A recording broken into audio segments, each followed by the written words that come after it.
Zainab Barkham. Le film raconte le voyage insolite en train d'une femme. L'écriture, l'Office national du film du Canada apparaît sur fond noir. Le titre du film, Madame Toutes les apparaît sur fond noir. La musique continue à jouer. Il y a un vieux gramophone dans un désert. À côté, il y a des valises de vieux balais et de vieux appareils électroménagers.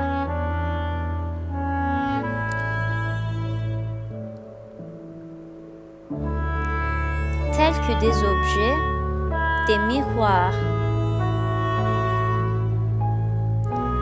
une cage à oiseaux, des sacs à main et cadres vides.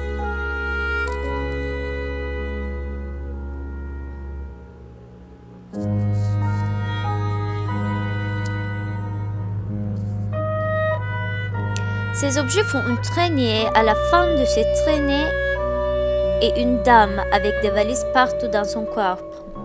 Sur son dos, sur ses épaules, et elle tient plus de valises avec ses mains.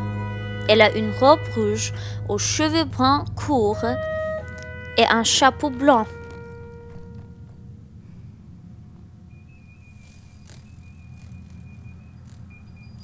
Un papillon vient.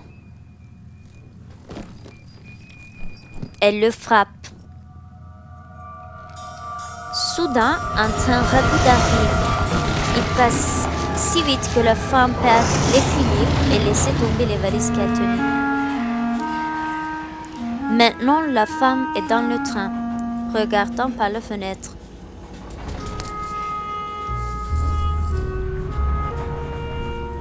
Elle commence à lire un magazine. Elle est assise à côté d'une pile de valises et de sacs. Sur la table juste en face d'elle, il y a une boisson. Elle l'attrape et commence à boire. Elle levait les yeux et les valises qui se trouvent sur l'étagère de haut sont ouvertes. Dans ces valises, il y a deux hommes, chacun dans l'une des valises.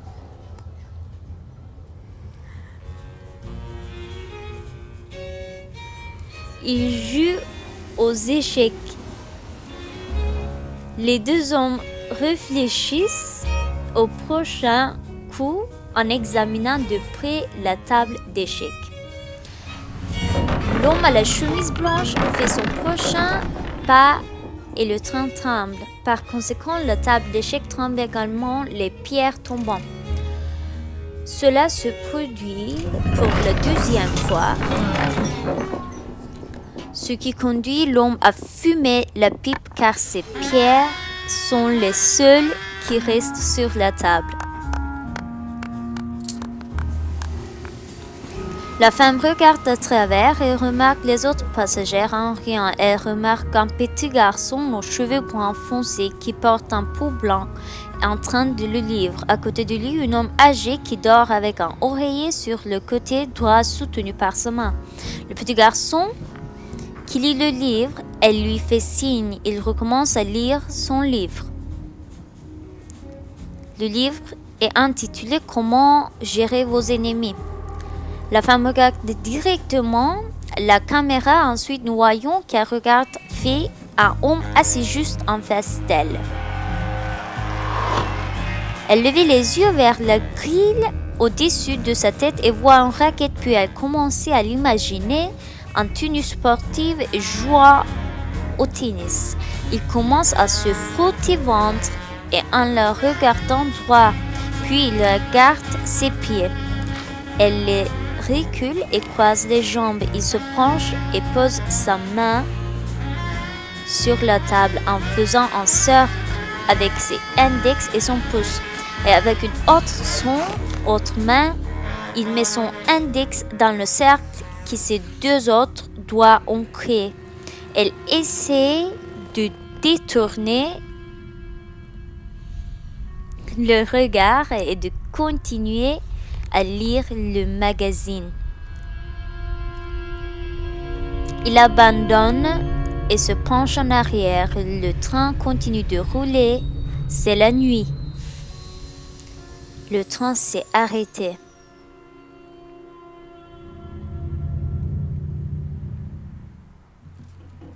La femme garde ses affaires anxieuses. Le train recommence à bouger, secouant ses affaires. Elle craint qu'il ne tombe une seconde.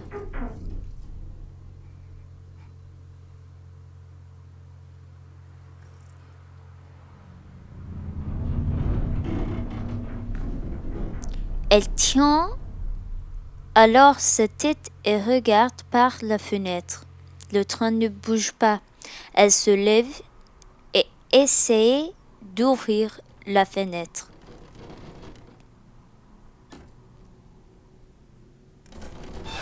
Elle l'ouvre. Elle regarde l'homme assis juste en face d'elle. Il dort. Les valises dorment. Le petit garçon et le vieil homme devant dorment également. Elle est la seule éveillée dans la cabine.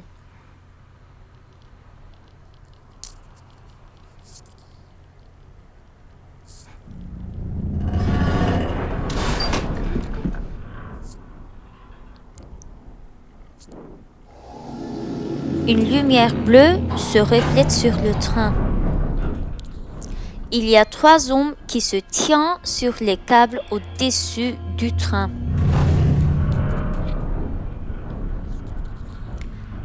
La femme a un stylo à la main et des papiers devant elle, mais les papiers sont vides. Elle regarde au papier.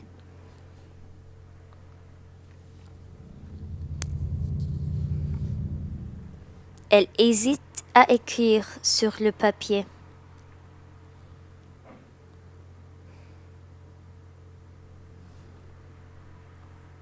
Elle commence à écrire. Elle écrit « cher », mais s'arrête immédiatement quand elle remarque un bug devant la lumière. La femme se cache derrière ses affaires, effrayée.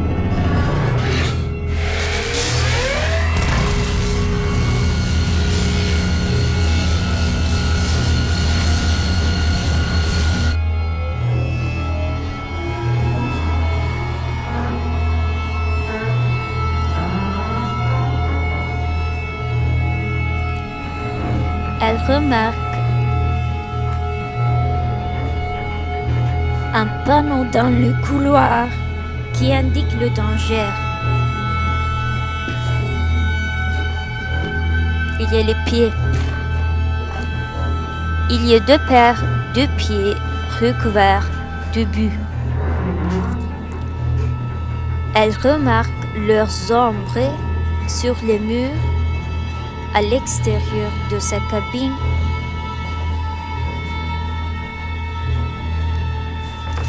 Elle tend la main et attrape son parapluie pour l'utiliser comme une arme. On voit les mains des 2 hommes dans le couloir. L'un d'eux soulève le tapis et il y a un volet secret en dessous. Il l'ouvre. Ensuite, à l'aide de quelques outils, il y a des fils et aussi une lumière bleue qui sortant quelque chose qui ressemble à un tailleur et en insérant un autre.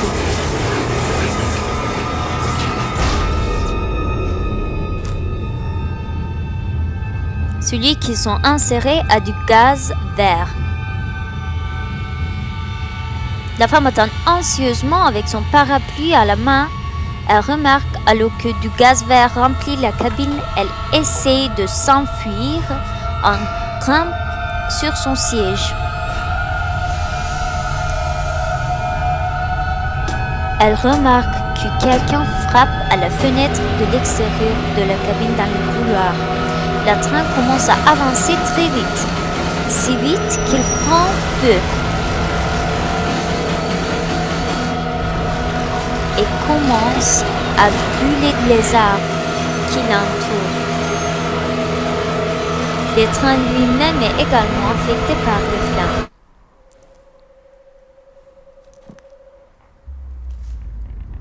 Il y a un cerf. Le train se rapproche d'un cerf qui se tient au milieu des rails.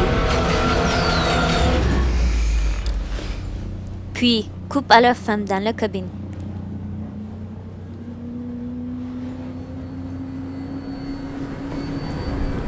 Elle se lève, mais a du mal à trouver son équilibre alors que le train avance très vite.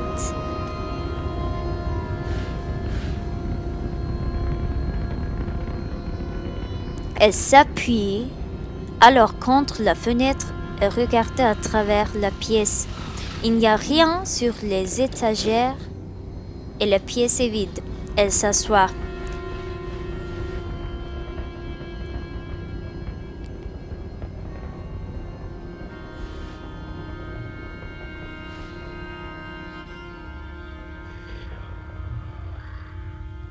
Elle se souvient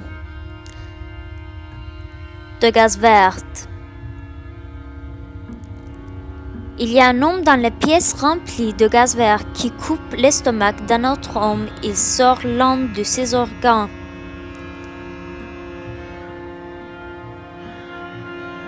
Il rapproche alors de la caméra. Il ressemble à une créature. La femme sort de la cabine et commence à se déplacer avec anxiété à travers le couloir. Elle remarque que ses pieds sont coincés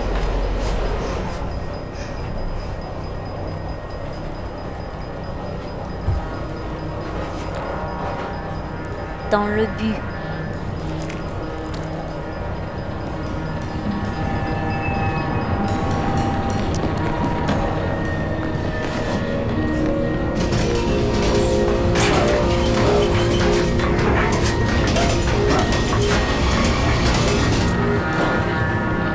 Elle change de wagon. Elle commence à courir. Elle traverse le couloir.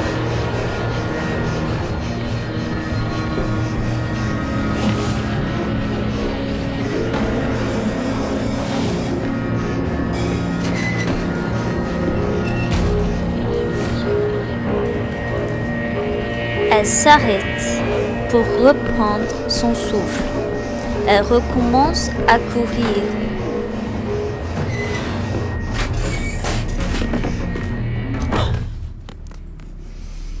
Elle tombe.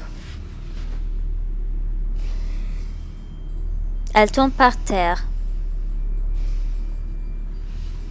Elle lève les yeux.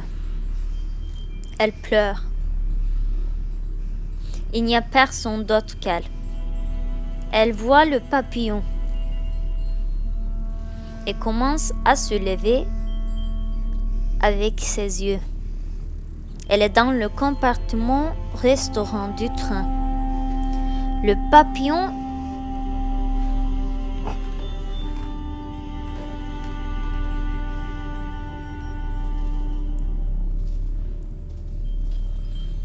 a décidé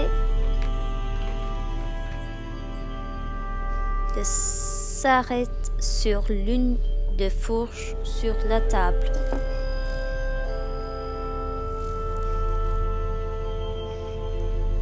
Alors qu'elle s'approche, le papillon se met à voler. Elle se levait. La musique continue à jouer. Elle se lève.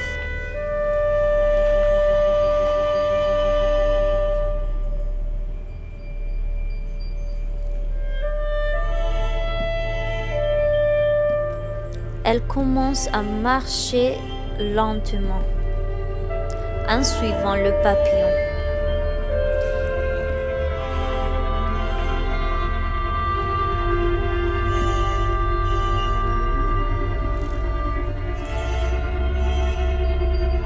Le papillon l'amène du compartiment du restaurant et suivant le papillon, tout devient blanc.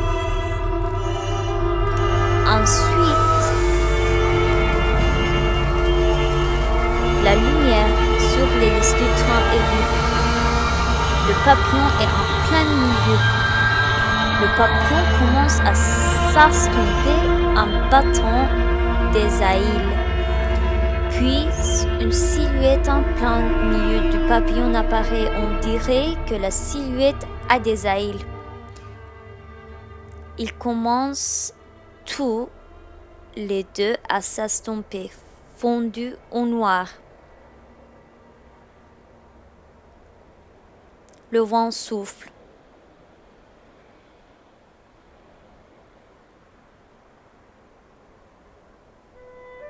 La musique commence à jouer.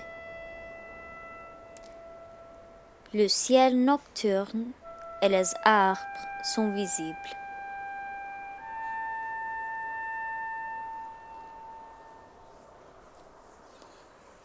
Fond noir. Crédits apparaissent sur fond noir.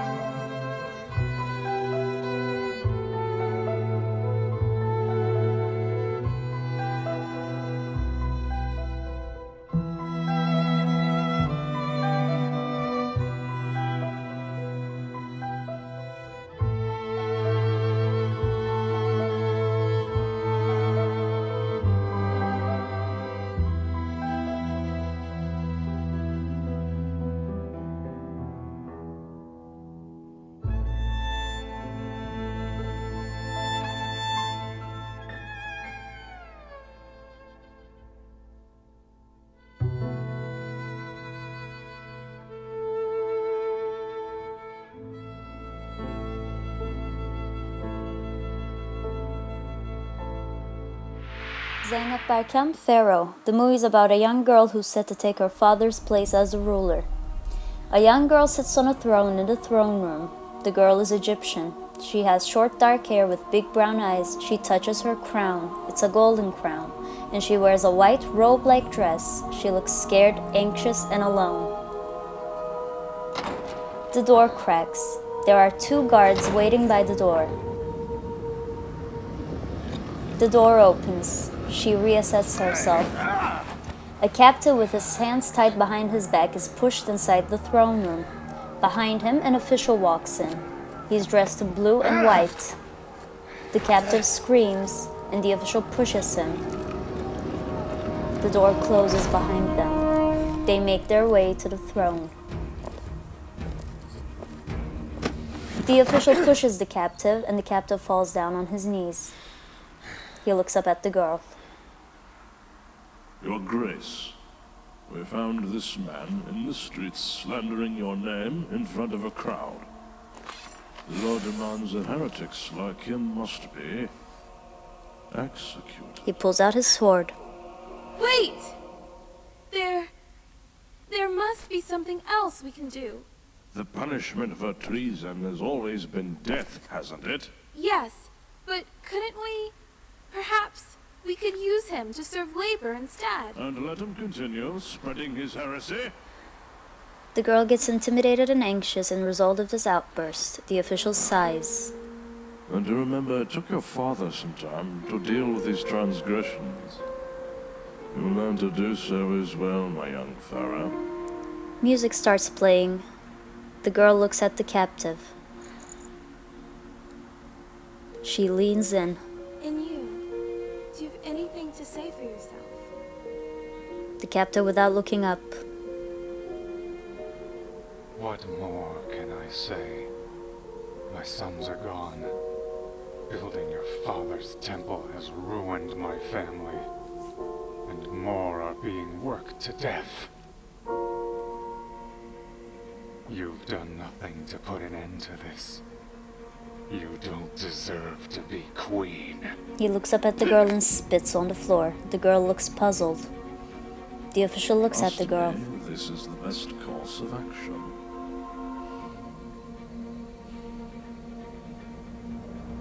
The official pulls out his sword.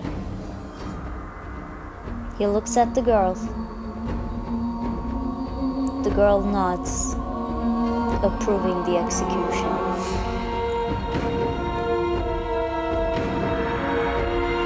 Her eyes widen with shock as the official beheads the man in front of her.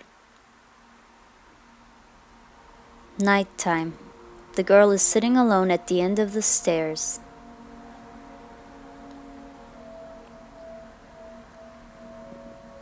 The camera pans to her face. She sighs. She's crying. The official walks towards her. It's getting dark. She doesn't look at him. Don't worry, you made the right choice. I've ordered to display his body outside. All can see what happens to those who speak against us. No. She stands up. We will give him a proper burial. Starts walking up the But, stairs. Your Grace, And we will put an end to the suffering of my people. But he... Trust me. This is the best course of action. See to it that it gets done. Yes, my queen. She continues walking up the stairs after giving the orders to the official. When she gets to the throne, she stops for a moment, looking at the throne. There are flames on each side of the throne.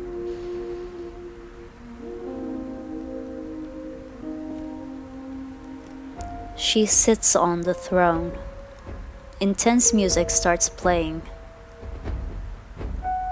Fade to black. The movie's title, Pharaoh, appears on the screen written in gold letters. The credits appear on a background which resembles the Egyptian mosaics.